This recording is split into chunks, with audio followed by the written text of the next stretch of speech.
اور اس کے علاوہ تمام MPs MNAs اور سب اپنا اپنا پیغام جو فارم 45 کے ہیں وہ بھی دیں. چیمبر آف کامرس، وکلا تنظیمیں، ٹرانسپورٹر، رکشا یونین، ڈاکٹر ایسوسی ایشن، طلباء یونینز، کسان تنظیمیں، سب کو یونائٹ کیا جائے اور بھرپور طریقے سے کیمپین چلائی جائے. اور ساتھ ہی کہہ دیا گیا کہ اب 8 فروری تک ادھر ادھر کی باتوں میں، آپس کی لڑائیوں میں مت پڑے اور اس پر جو 8 فروری کی کال ہے اس پر مکمل طور پہ فوکس کریں. ایک تو یہ چیز ہو گئی.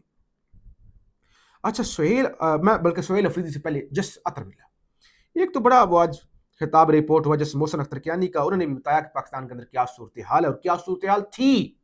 کہتے ہیں نواب اکبر بگٹی کے کاغذات نامزدگی ریٹرننگ افیسر نے خارج کیے تو درخواست اس وقت کے بلوچستان ہائی کورٹ کے سینئر ترین جج جس عبد القدیر چودھری کے پاس آئی. انہوں نے اپیل یعنی فیصلہ کر دیا بگٹی صاحب کے حق میں اور اس کے بعد انہیں سندھ ٹرانسفر کر دیا گیا. یعنی کہتے ہیں کہ یہ آج کی کہانی نہیں ہے. اچھا جسٹس اطہر ملا جسٹس ریٹائر کہتے ہیں پاکستان ایک جمہوری ملک ہے جس کا ایک آئین ہے. یہ آئین بنیادی انسانی حقوق کی ضمانت دیتا ہے. یہ فری اینڈ فیئر الیکشن کی ضمانت دیتا ہے اور یہ آئین کہتا ہے کہ ملک کو عوام کی مرضی اور منشا سے چلایا جائے. لیکن یہ صرف کاغذوں کی حد تک حقیقت کیا ہے وہ ہم سب کو معلوم ہے. کیونکہ ویسے تو ہم کہتے ہیں نا کہ آئین ہے، جمہوریت ہے، اصول ہیں، ادارے ہیں، لیکن حقیقت کیا ہے سب کو پتہ ہے. کہتے ہیں کل 2 نوجوان وکلا کے ساتھ جو ہوا انہیں دہشت گرد قرار دے دیا گیا. 70 سالہ ڈاکٹر یاسمین راشد کا 2 سال سے جیل میں ہونا یہ صرف اس لیے کہ وہ اپنے ضمیر کی قیدی ہیں. یہ سب تشدد کو معمول بنانے کی مثالیں ہیں. انہوں نے کہا یہ جو کچھ ہو رہا ہے، ایمان مزاری انہوں نے ذکر کیا، ہادی رچرڈ ٹھاکر نے کہا یہ تو اب اس کے بعد پھر کیا ہے، تباہی ہے. بہرحال جس اطہر ملا صاحب کم از کم اس پر بولے.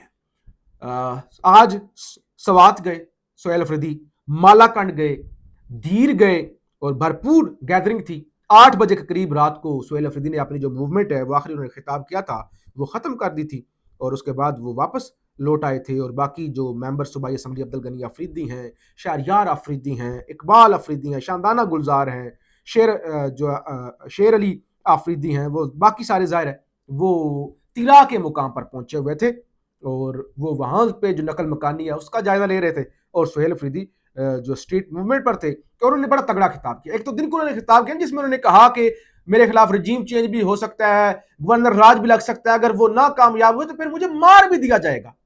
یہ اس خدشے کو اظہار کیا. پھر انہوں نے ایک تقریر کی جو اختتامی آخری خطاب تھا سہیل افریدی کا.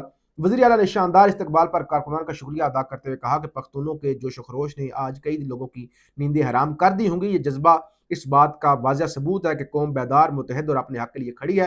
طلا متاثرین سے متعلق وفاقی حکومت کے متضاد نوٹیفکیشن پر سخت تنقید کرتے ہوئے کہا کہ بند کمروں میں کیے گئے فیصلے پختونوں پر مسلط کیے گئے. آج وہی لوگ اپنے فیصلوں سے مکر رہے ہیں جو اس ناانصافی کا کھلا اعتراف ہے. طلا متاثرین سخت ترین حالات کا سامنا کر رہے ہیں. یہ سب فارم 47 کی جعلی حکومت کی وجہ سے ہے. ہم کوئی تجربہ گاہ یا کیڑے مکوڑے نہیں کہ ہم پر بار بار تجربے کیے جائیں. وہ کسی بھی حربے سے ڈرنے والے نہیں کیونکہ زندگی، موت، عزت، ذلت سب اللہ تعالیٰ کے ہاتھ میں ہے. مخالفین اگر پوری دنیا کی دولت بھی اکٹھی کر لیں تو بھی وہ ان کی قیمت نہیں لگا سکتے. عمران خان سے اپنی وابستگی کا اعادہ کرتے ہوئے کہا کہ وہ عمران خان کے سپاہی ہیں اور کسی خوف کا شکار نہیں ہیں. پاکستان کا جو ہے مالاکنڈ ریجن نے آج ثابت کر دیا کہ پورے پاکستان کا نوجوان عشق عمران میں ہر قربانی دینے کے لیے تیار ہے. تو سہیل افریدی بڑے کلیئر ہیں، بڑے واضح ہیں اور کہ آپریشن کے حوالے سے، تحریک کے حوالے سے، خان کے ساتھ وفاداری کے حوالے سے، اور اگر وہ اسی کام پہ چلتے رہتے ہیں تو اپنی انجام کے حوالے سے، تو ساری چیزوں کا انہیں بڑا واضح جو ہے وہ اندازہ ہے. بہرحال نظام طاقتور سے طاقتور اور آئے روز جو کر رہا ہے. اب 8 فروری پی ٹی آئی کے لیے، تاریخ تحفظ آئین پاکستان کے لیے ایک ٹف ٹائم ہوگا. ادروائز اگر بڑی پلاننگ سے یہ پی ٹی آئی کرتی تو ایک مذہبی جماعت جس کے وہ رہنما کے حوالے سے خبر آئی کہ ان کی ڈیرہ غازی خان سے، ڈیرہ اسماعیل خان سے گرفتاری ہو گئی ہے، ان کو بھی پھینٹا لگا. مولانا فضل الرحمان وہ بھی دعوے کرتے ہیں کہ فلانا ایجنٹ ہم فلانے کے حقوق کے لیے کھڑے ہیں، ہم اسلامی جماعت ہیں. اور تحریک تحفظ آئین پاکستان، پی ٹی آئی صاحب اگر مل کے یعنی اپنے حقوق کے لیے کھڑے ہوں تو ایک بہت بڑا ٹف ٹائم دے سکتے ہیں. اور 8 فروری کو آپ دیکھنا ہوگا کہ چیزیں کتنی ہوتی ہیں. اگر 8 فروری کامیاب ہو گیا جیسے 8 فروری 2024 ہوا تھا تو پھر یہ ایک بڑا سیٹ بیک ہوگا اس موجودہ رجیم کے لیے۔ پاکستان زندہ باد۔